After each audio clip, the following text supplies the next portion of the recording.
Starting in 2010, Riley Pooper, Marvin I Can't McNutt, Jordan Matthews, Josh Puff Puff, Max Stinkins, Shelton Gibson, and this past season, JJ Arcega-Whiteside. You see why I want to trade up for a wide receiver? Still the cowboy, Mr. McLean. You Americans are all alike. But this time, John Wayne doesn't walk into the sunset with Grace Kelly. Scary Cooper, asshole.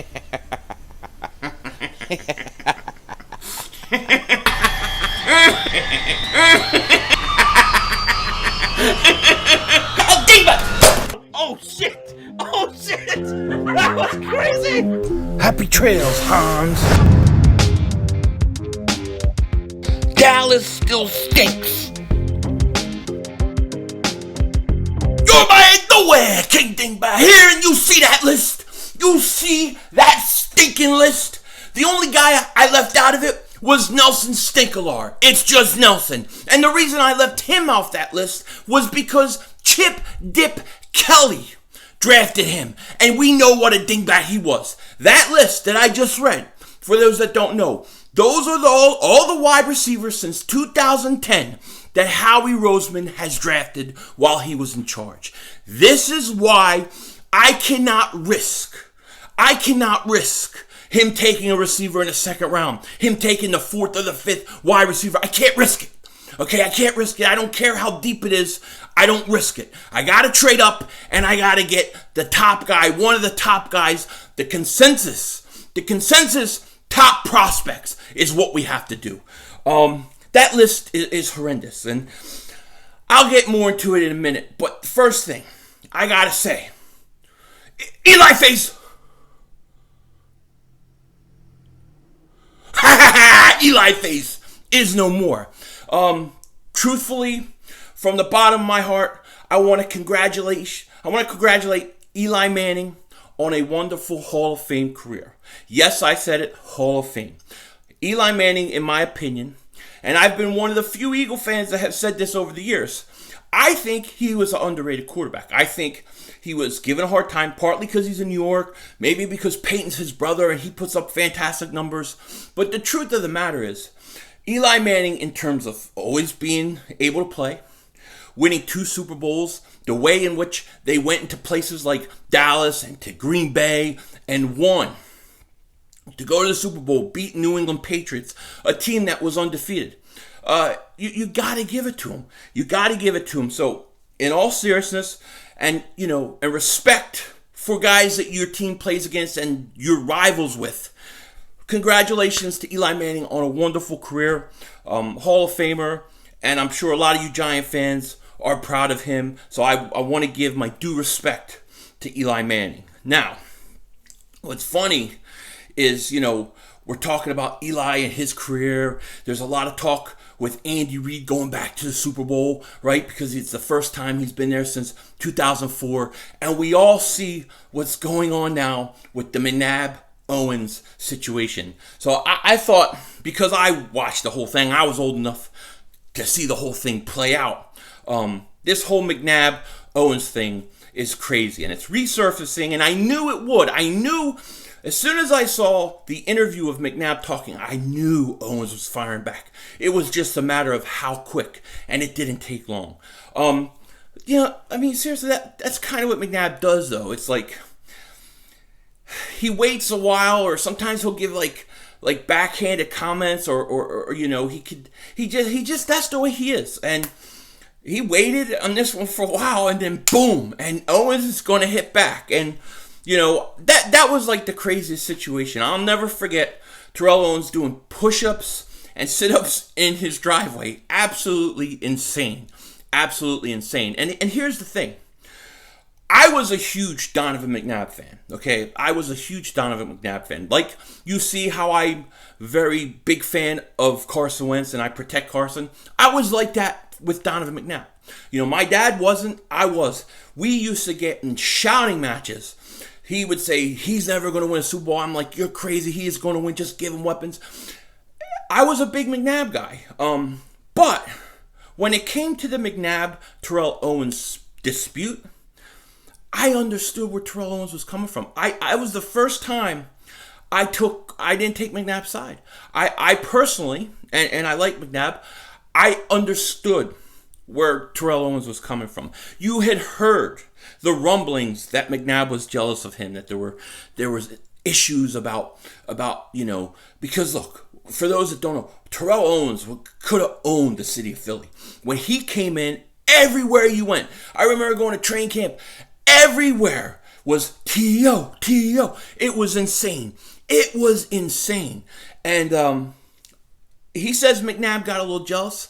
I kind of think he was. I kind of believe that. I kind of heard stories that he was also. And really, that fractured the locker room. That fight, basically, if I remember correctly, what Terrell Owens was pissed off about was that McNabb basically stood up and said, yeah, the Eagles should pay Westbrook. But when asked about Owens, he never supported Owens in that way. And not have your quarterback do it, you're going to feel like he's turning his back on you. And here's the truth. Terrell Owens, in my opinion, put up one of the greatest Super Bowl performances I've ever seen. If there was ever a guy that deserved the MVP in a loss, it was him. He should have won the MVP in a loss. The guy played on one leg. He was fantastic. And the truth is, Donovan McNabb did not play good in the Super Bowl, especially early. We could have gone up easy 14-0, 17-0 on the Patriots. And he blew opportunities. Now, as far as him throwing up in the huddle, who the hell knows? I don't know. It's funny to me. I think it's hilarious. Because he says no, but it seems like everybody else says yes. Who knows? But I don't really care. But I just think it's crazy that all of a sudden they are fighting about this.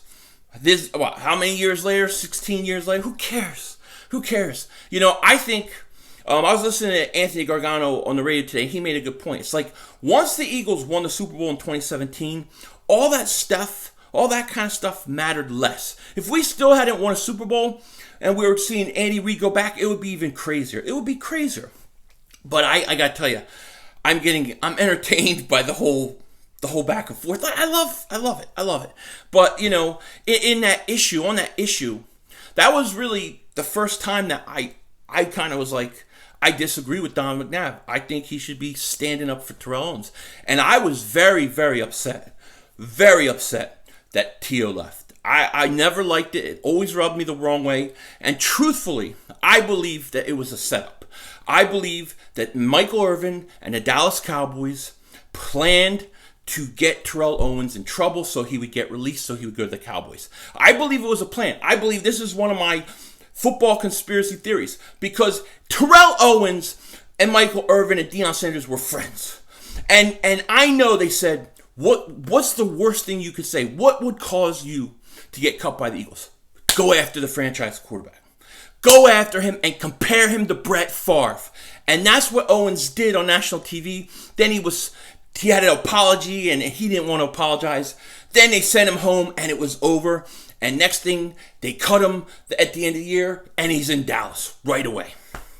It was a setup, man. It was a setup by the stinking Jerry Jones and that satanic star. No doubt about it. They stole Owens from us and they sabotaged us. And that's the truth. Matter of fact, the Eagles may have asked the NFL to investigate that. I can't remember. But if Terrell Owens and McNabb stayed together, they could have done great, great things. And they didn't. So I had a comment on it because I just thought it was so funny. Now, at this point, who cares? Really, who cares? It's so long ago. But it was hilarious. Now, the other thing I want to talk to you guys about today is, once again, I'm bitching and moaning, double moonwalking the ass. Oh, by the way, this may be the last day you see me. Because my wife is like, if I don't shave tonight, thanks to Sean Fitzpatrick ratting me out, she gonna double moonwalk my ass. I was trying to grow it back. I don't know if I can now. We'll see if I could bob and weave and stay away from it. We'll see. But I don't know why I said that, but just thinking about it, it's crazy. But we'll see if I can survive.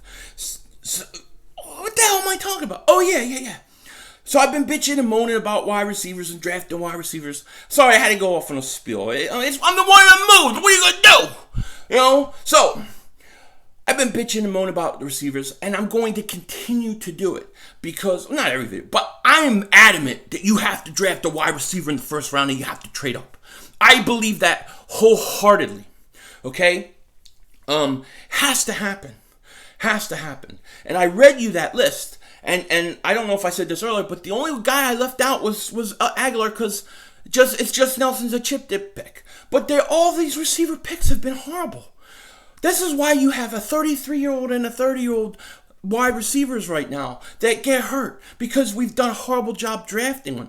Let's get a real long-term weapon for Carson Wentz. Let's do it.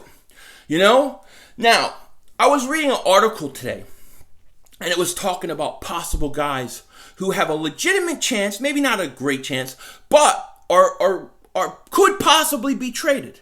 Could possibly be traded. They talked about Odell Beckham. They talked about Mike Evans. They talked about I think Darius Slay. There were a couple guys. And in my dream scenario, because look, we know the Eagles are going to make trades. We know that Howie always makes trades this time of the year. He did it with Jordan Howard. He's going to make some moves. I don't know who they're going to be. We can't guess. We don't know. Too hard to figure out. But I know he's going to make moves. And in a perfect dream scenario for me, if I could get my wish, the two guys I would like to trade for, if possible, I mean, I'm not saying trade both of them, but if I could choose, if I could get two guys, if I could choose from two guys and you get one of them, it would be Darius Slay of the Detroit Lions. He's 29 years old. He could come in. He's got 1 year left on his deal. You probably get him another 2-3 good years out of him. And I would like to trade for him. That would be a possibility. Or the other one that is my favorite idea is Mike Evans. Now, I don't think Mike Evans is going to get traded. I don't think Slay's going to... Well, maybe Slay, but if it was possible, if this article is correct and they would consider it, if I could get Mike Evans, who's 26 years old, big, he's fast, he's been with Deshaun Jackson, he knows how to play with him, he would be a perfect guy to trade for. I would want him. Those are the two guys in a dream situation for me to trade for, of guys that have an actual possibility of being traded. Mike Evans or Darius Slay. Those would be the two guys. A lot of people talk about Odell Beckham. My only thing with him is how much is he going to cost us in terms of picks and value, because the Cleveland Browns, they got to want to recoup all that they put in for him. And I just can't see him getting moved. Of course, I would not complain, but if you ask me, Odell Beckham or Mike Evans, I want Mike Evans. Mike Evans, Darius Slay. Those are my two favorite dream scenario type guys that we could get in a trade. I don't think it's going to happen. I'm not saying it's going to happen. I'm just saying if I had to choose, two guys that I could trade for, it would be either Mike Evans or Darius Slay. Give me one of those two guys, and it would set up the draft beautiful. I still would take a wide receiver in the first round, even with Mike Evans. Why? Deshaun Jackson, 33 years old. That's why. So that would be great. Darius Slay, he would be wonderful. You get him, you get a corner in the second round, boom, he can teach him. It would be a good thing. So those are my thoughts today. We hadn't really talked about trades. I know the Eagles are going to make moves. I just have no idea what they're thinking or who. And if I had my top two choices of guys that may get traded, Mike Evans or Darius Slay. Let me know what you think in the comment section. With that said, take care. Talk to you later. And don't be a dingbat.